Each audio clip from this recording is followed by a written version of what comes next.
Nagbabalik na naman ang inyong tagapaglingkod ng mga balita at pamang katotohanan lamang. Naging mainit nga no sapin sa mundo ng social media. Talaga naman hindi nga nakatiis ang mga general at mga EFP na ito dahil nagsanib puwersa na talaga sila para nga patalsikin itong sikuting norte sa kanyang pwesto dahil nga sa kanyang ginagawa ng mga kabalbalan at mga kalokohan sa bansa natin ay talagang binabain niya nga ito or talagang pinapasa niya nga sa mga walang salang tao at nakukulong at napaparusahan ang mga inosenteng kababayang nating mga Pinoy. Ngayon nga ay talagang mas lumalala pa ang sitwasyon sa bansa natin dahil harap-harapan ng pinagnanakawan ang kaban ng bayan. Ang ating mga kababayang Pinoy na umaasa sa pagbabago ay tila nawala ng pag-asa dahil ayon nga kay Kuting ng Norte na ito, noon ang kanyang pangako ay aayusin niya ang bansang Pilipinas. Banat pa nga ng isang netizen na ano ang kanyang pangako. Gagawin niyang 20 pesos ang kada kilo, ngunit tila 20 pesos pala na times 5 ang ibig sabihin ni Kuting ng Norte. Dito nga natin makikita na mas lalo naghihirap ang ating mga kababayang Pinoy dahil nga sa ekonomiya, dahil nga talagang si Kuting ng Norte na ito ay hindi niya na talaga ginagampanan dahil patuloy ang pagtaas ng mga presyo ng mga bilihin dahil ito pala ang kanyang tunay na adhikain.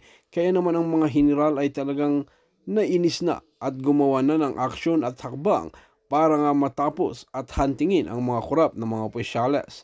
Well mga kaibigan, para nga sa karagdagang impormasyon, panoorin nga natin ang buong video. At kung bago ka pa lamang sa aking channel, huwag kalimutan i-click ang subscribe button at notification bell para lagi kang updated sa ating mga bagong video. At para sa sulit viewers natin dyan, maraming salamat sa walang sawang pagsuporta. Kung ma-reduce natin yan ng 82, no, 82 congressmen, ang laking tipid. Mga walang ya kayo, hinayo pa kayo, abante. Abante, Paduano, lahat kayo, no?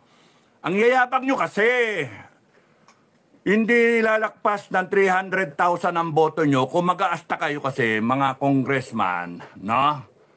Eh, akala ninyo, pag-aari nyo na ang bansang Pilipinas. Akala nyo, wagas ang inyong kapangyarihan. Eh, pagdating ng kada 3 taon, tiklop naman kayo. Please, boto nyo ako. Kaya nyo bibilin yung boto eh. Kaya putragis kayo, sindikato ang ginawa ninyo dyan sa Congress. Akala nyo tanga kami? Hindi kami tanga. Pag umikot ang gulong at kung ako masunod, pasara ko kayo talaga. At pahuhukay ko yan. Promise, pahuhukay ko yan. Kahit marami kong makaaway, ipahuhukay ko yan. Kahit sarili kong pera, ang gastusin ko dyan para ipahukay yan o kaya mag-contribute ang mga mamamayan na naniniwala na ipahukay na lang yan at gawin na lang natin crocodile farm. Because we have to make a statement. Statement na for the future generations of Filipinos. This generation, your generation, my generation, na composed ng mga ang tawag doon, baby boomers, Gen X pa nga meron, Gen X, Gen Y, at may mga millennials ba? At yung mas bata pa, Gen A, tapos noon yung nauna sa amin na Gen X, the war generation, no? Yung mga 80 mahigit na ang edad. So, all these generations stood up for the Filipino people, for the future of this country. Nakakayak yun. Sipin mo yung nagkabuklod-buklod ng tao ang mamamayan Pilipino para lang itaguyod ang Pilipinas para tayo maging Singapore.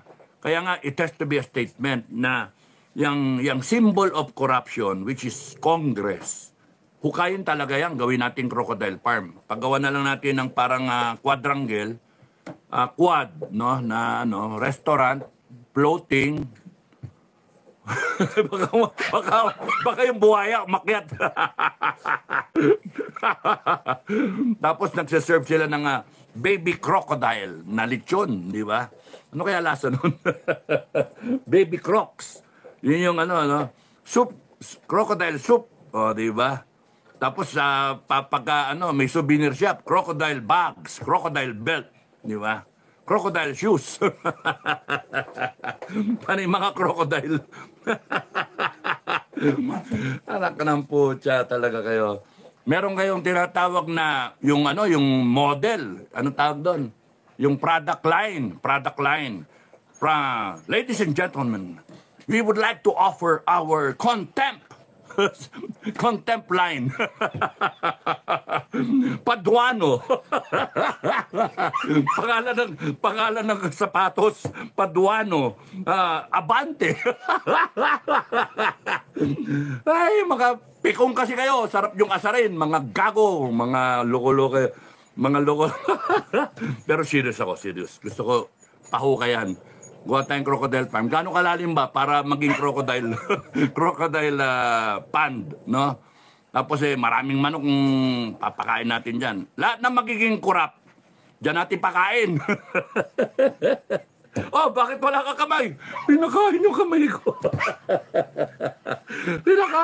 Pinakain nila Enrique yung kamay ko. Nila Metran. Wala na akong kamay. Nasaan yung paa mo? Wala, naging kurap ako, pinakain. Ano nga kaya, pirahan na nalalagay na? Hindi, maganda, crocodile eh. Ay, nako, matake ko sa puso.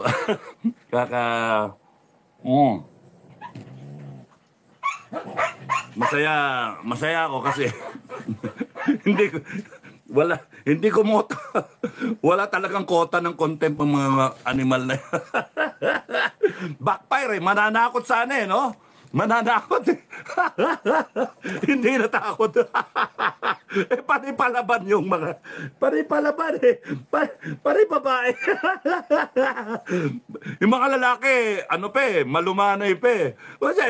Si Trixie Cruz, si Joy, Kati Binag, Elaine Doc Badoy. Sino pa ba yung mga babae doon? Si Doc Ethel. Mga panipalaban yung mga babae.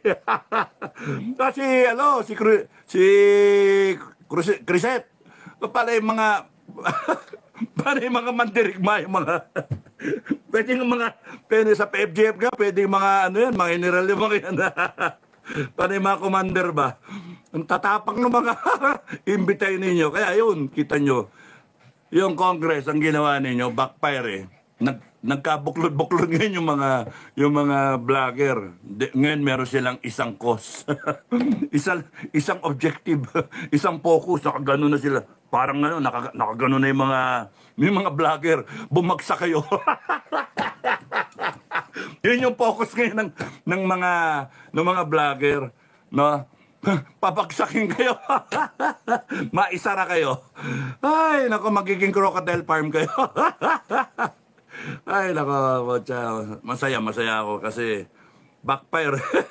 Backfire sincerely. Pero masama ang loob ko kasi dapat kami yun na-imbite rin kami sana dyan eh. Oh, kahit si Commander Metra na lang, ano? Kita mo, kung hindi kayo pinagkahataw. Kumuha lang ng kahoy na ganyan. Magdala lang ng kahoy. Kundi kaya yung panulat ba, lapis. Ako, credit card eh. Yung card ba? Nasa yung kahit yung card lang ba? Senior. Yeah, senior.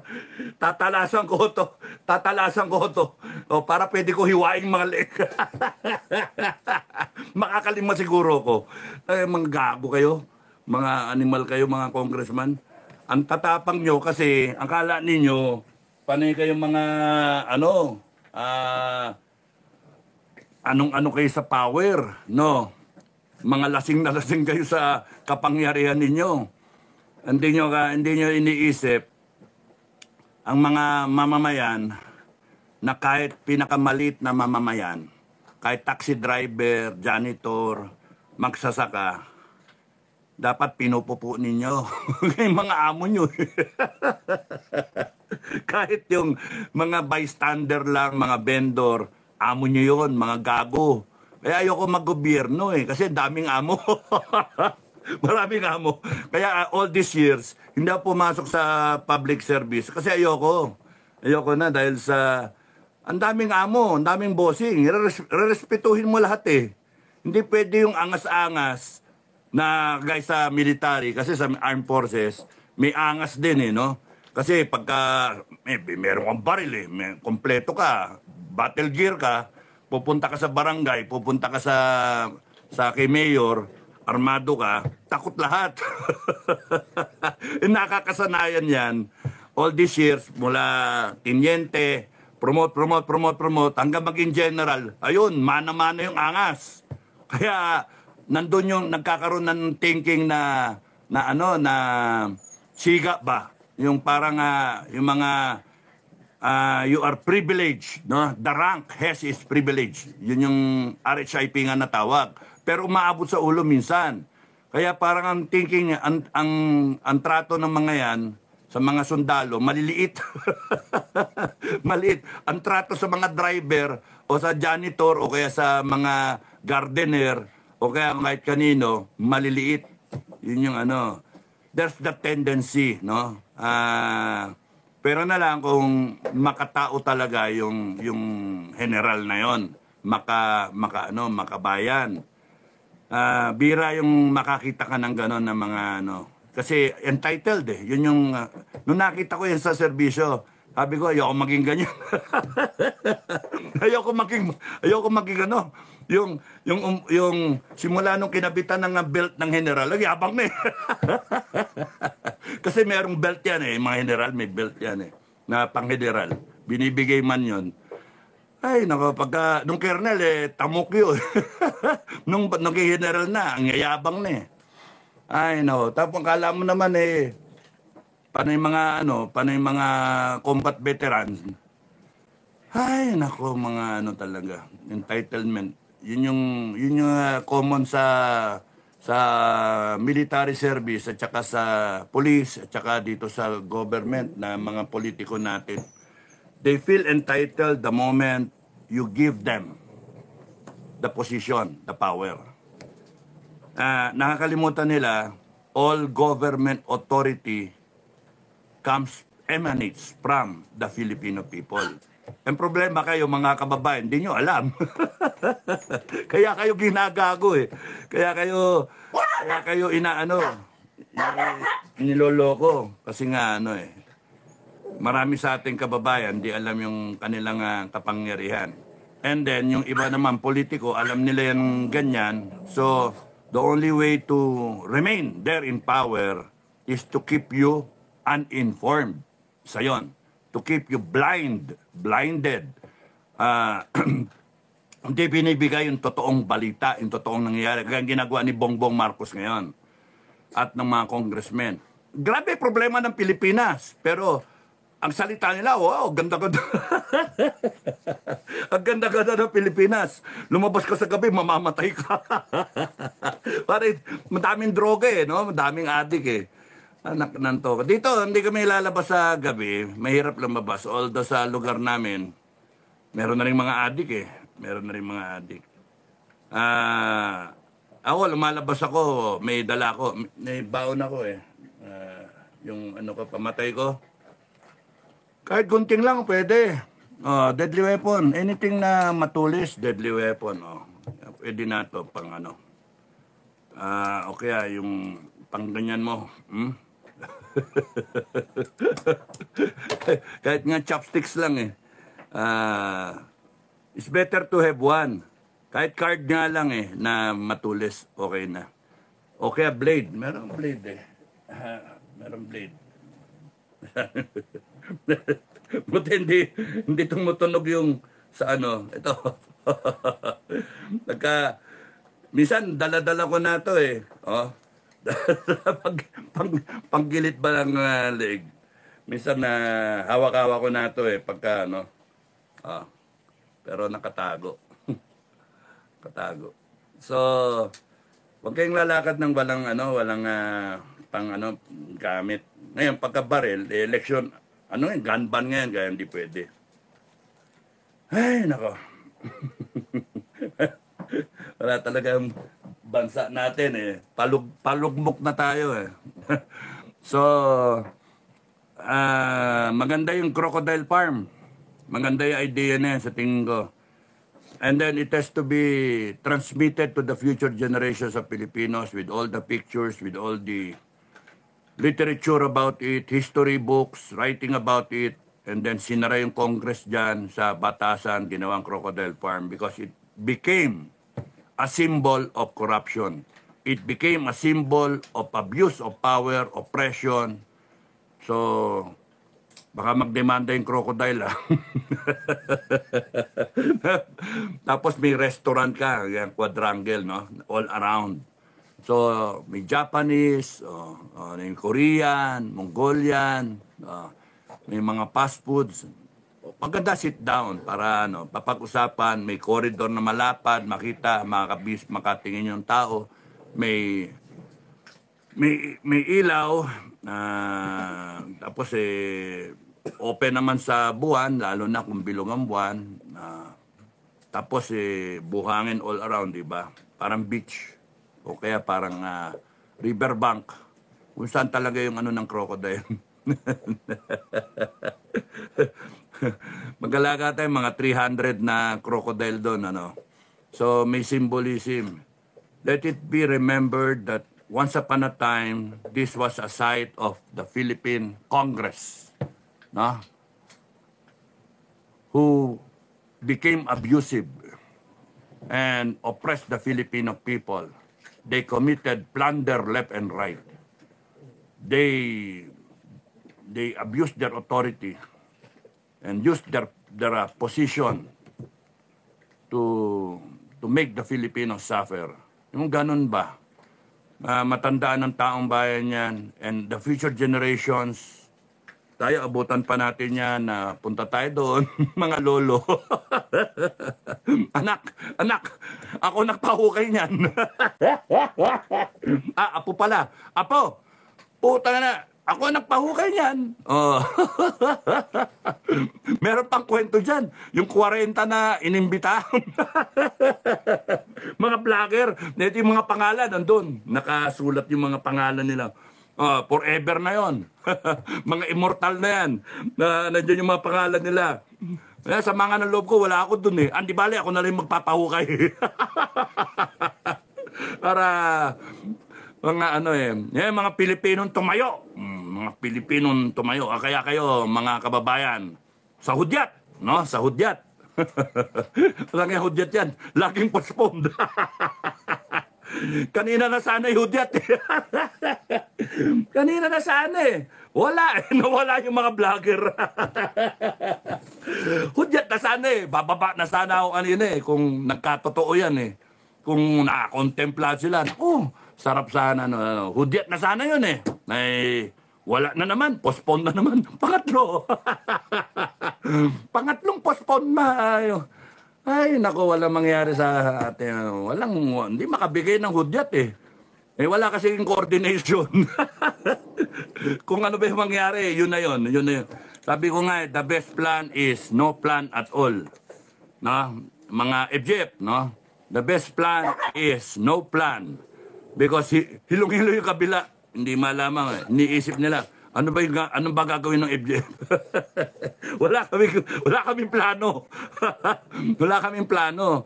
Kasi nga, mahirap eh, napapasukan yung Egypt na mga chismoso, mga dos-dos, nalalaman eh, no? Kaya mas maganda, pagka may nagtatanong sa akin, ano yung plano? Wala plano. The best plan is having no plan at all. Kasi commander kayo, sabi ko, commander kayo. And yun na lang ang plano ko. I will trust your being a commander. Commander ka. Commander. Commander din ako. I will just trust your being a commander that given the right situation, given the situation that you will face in the future, and when you're there, you will decide in accordance sa tactical at strategic advantage ng grupo natin. Align tayo, isa lang ang goal natin. Yung ganun ba? Kasi yung plano eh. Wala namang mangyari sa plano. Kasi nababago.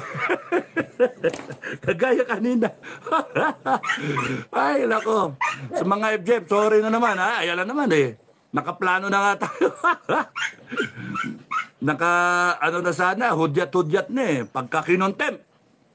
Eh, hindi na wala nang kota ng hindi na contempt eh, wala.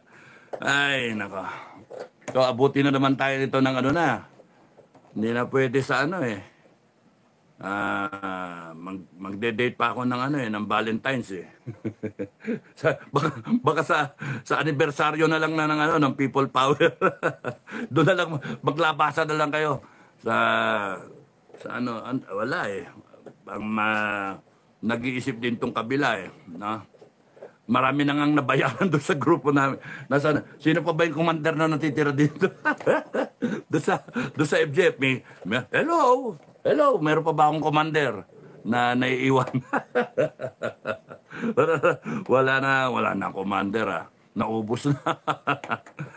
Ay, nako. So, whether may commander o wala, basta pagka dumating yung perfect opportunity, I'll just stand up and then sasabihin ko, lahat na naniniwala sa akin, sumama kayo sa akin. Ano lang, gusto niyong tapusin ang problema, gusto niyong baguhin ang Pilipinas, sama-sama tayo. Baguhin natin ang Pilipinas. Eh maganda namang motivation yung ano eh, yung gawin nating crocodile farm yung Congress. Magsama na lang yung Senado sa Congress doon sa Bonifacio, doon sa building na mahal-mahal ng pinagagawa doon, walang yan. Bilyon, ano ba yun? Hanip kayong bilyon ng paggawa ninyo. Hanip mga tao talaga to. Kala nyo kung gumastos kayo, pera nyo eh. No? Grabe. When that money could have been spent to create more jobs para ano eh. Nag-post ako sa Facebook eh, sabi ko, kayong mga pinuno, no, kayong mga namumuno sa Pilipinas, all politicians na namumuno, binoto kayo ng taong bayan, nilagay kayo dyan. Kayo nagkaroon ng power.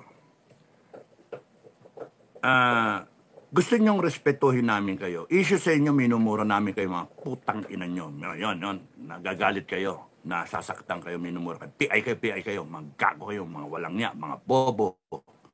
O, diba? Mga kurap. Nasasaktan kayo.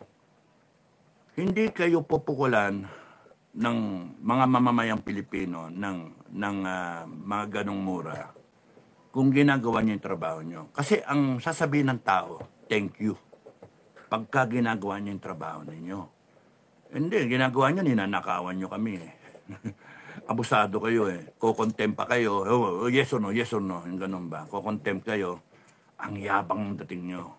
Tapos ibabalik niyo sa amin, mag-hire kayo ng troll farm. Bibirahin niyo kami, kabipangay yung magmumukhang mga walang kwenta, mga bobo, mga walang alam, mga mayayabang.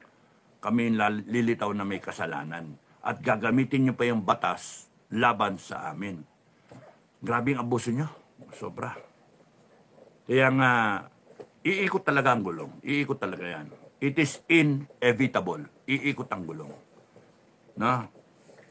And I wish I'm there pag-ikot ng gulong. I wish I am right there in front pag-ikot ng gulong. Or ako yung may hawak ng kariton. Ako yung nagmamando. Kasi I will make sure na lahat kayo mapaparusahan. Kung hindi pwede ang death penalty, no? Ayoko nga eh. Maganda may death penalty. Pero kung titignan ninyo, patayin mong ganyan, tapos eh, wala na. Ang gusto ko talaga, habang buhay na paghirapan ng mga yan, mga kurap na yan, mga plunderer na yan, habang buhay sila maghirap. Sipin mo kung ngayon eh, kahit 20 taon sila maghirap, araw-araw nang gagawin ng langit na buhay ng mga yan. Iyak yan eh, iiyak yan. Imagine yung sakit, no?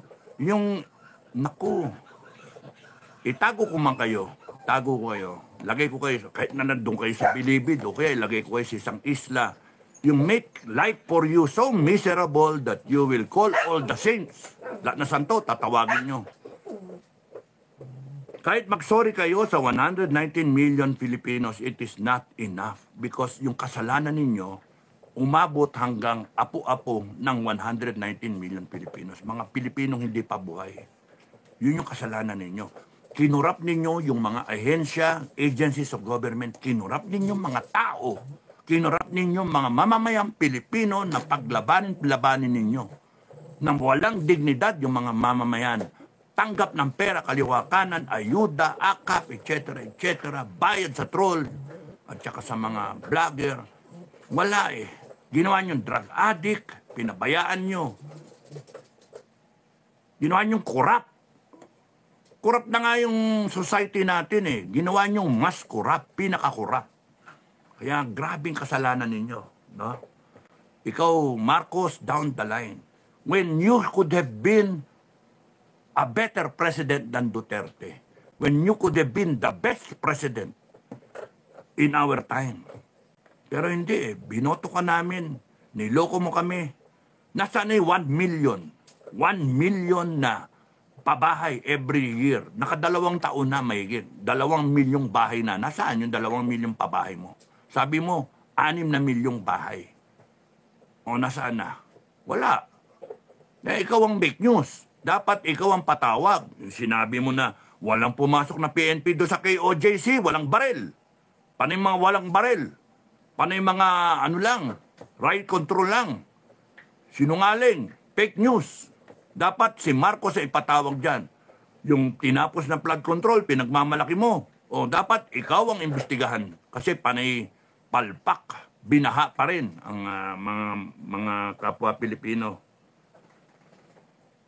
Dapat nga yung pagka hair follicle drug test eh, mismong Congress. Pero kita nyo, inisip ko kanina eh. That's why it's very, very fitting, tamang-tama na yung Council of Elders na sinasabi namin, no, ng FGF, no? Council of Elders, eto na yung presidente. The president can be a member of that or not, no? Depende. Itong Council of Elders, saktong-sakto yan na pagka nagko-connive na ang presidente ng Pilipinas, yung legislative niya, yung Senate President at saka yung Speaker of the House at mga congressmen, hawak na ng presidente kasi pera-pera lang. At hawak nila kunyari yung judiciary na papalabas nila kung favorable o hindi yung kaso, nagdadrama-drama lang kunwari sila. Kung gano'n ang nangyayari, wala ka nang tatakbuhan. Pagka yung AFP tsaka yung PNP corrupted, hinaharang nila yung mga kababayan natin, pinipigil at tapos sinasabi pa apolitical at saka they will uphold the Constitution when in fact 2 taon na tayo ninanakawan. Oh, ang linaw-linaw. Had it been yung AFP tsaka yung PNP, you sided with the Filipino people, walang nanakaw. Kung meron man, konti lang. Hindi nawala yung ginto, hindi nawala yung Marligapan, hindi mawala yung PCSO, yung PhilHealth. Ang dami, yung flood control project. Kung kayo ay nakakaintindi na merong clear and present danger sa kinabukasan ng mga Pilipino, sa pamumuhay ng mga Pilipino sa current nating estado, AFP-PNP, dapat humadlang na kayo. Because nasa Constitution yon, you are the protector of the Filipino people. Ninanakawan na ang bansang Pilipinas. Laganap na ang droga kasi ang presidente nagdodroga. O paano gagawin nyo? Apolitical. Kaya nga, sinasabi ko lagi, AFP-PNP, kayong mga matitino na nandyan, no? Hindi ako nagkulang. Kayo ang nagkulang. Kayo na matitino dyan, mag-isip kayo. Because when the time comes when the Filipino people stand up, united, and then they want this administration to go down para palitan, the people will speak. Ay, anong gagawin nyo? Wala. Na kailangan kayo, marunong kayong magdesisyon. May kung ayaw nyo, okay lang. Bahala kayo sa buhay nyo. Hindi naman ako active. Kayo yung active. Ngayon, ang taong bayan ang nagpapasaldo sa inyo. Nakalagay sa konstitusyon, you protect the Filipino people. Ang wag nyong papaabutin na yung taong bayan pikang-pika sa inyo. AFP-PNP. Kasi pwede kayong isara ng taong bayan. Palitan kayo ng bago. Kukunin na lang yung matitino na ilan-ilan at siyang ilalagay ng mga kababayan natin bilang bagong armed forces at bagong police force. Pagka umabot sa ganun, ako, kawawa yung kayo, mawala kayong trabaho. O, di ba? Dahil sa sunod-sunod kayo ng mali. Alam niyo ng mali, ginagawa niyo pang mali. Saan kayo nakakita? Police pa mismo ng babambo. O, police mismo ng titirgas. Saan ka nakakita ng ganun? Ng pepper spray. Paano yung mga religyoso yung tao sa KOJC? Saan ka nakakita? Naguhukay kayo. Ano hinahanap nyo? Heartbeat. Saan ka nakakita? Si Grijaldo, Kernel. Tanggalan nyo na sweldo. Kinulong nyo na. Hindi pa kayo nakontento. Pumayag pa kayo, tanggalin ng sweldo. Anong klase kayong mga human beings? Anong klase kayong mga pulis? Anong klase kayong mga mamamayang Pilipino rin naman kayo? Anong klase? Wala eh. Pinayagan ninyo ang inyong mga sarili na sumunod sa mga order na walang kakwenta-kwenta, na mga illegal na order. Nalabag sa konstitusyon. No one, life, liberty, and property. Are you depriving yung family ni Grijaldo? Yes. You're violating the Constitution. Was there due process? Di ba? Wala. You're violating the Constitution. Imagine, kaliwa, kanan, up, down, front, back. Panay violation ng Constitution itong administrasyon na to. And there you are, AFP and PNP. You are conspiring. You are countenancing. You are, ano ba tawag doon? Aiding the commission of the crime. Imagine, kayo ang naging mersenaryo ng mga hinayupak na yan. Ay, nako. Ang dami naming naisip, di ko nga pwedeng sabihin sa inyo, pero ang nakikita ko dyan, dadating talaga yung araw na mababaliktad talaga ang mundo. Kita nyo, hindi in-expect ng Congress na tutuyuin kayo ng mga vlogger. Kala nyo, takot na takot. Nanginginig na ganyan yung mga vlogger. Mga babae. Ibang klase mga babae, no? Matatapang yung mga babae, no? Tataray eh. Taray. Si ano pa, Kiambao, di ba? Ay, nako. Mga pinagsama sa amin, matatalino na. Paano yung mga matataray ba? Ay, ako.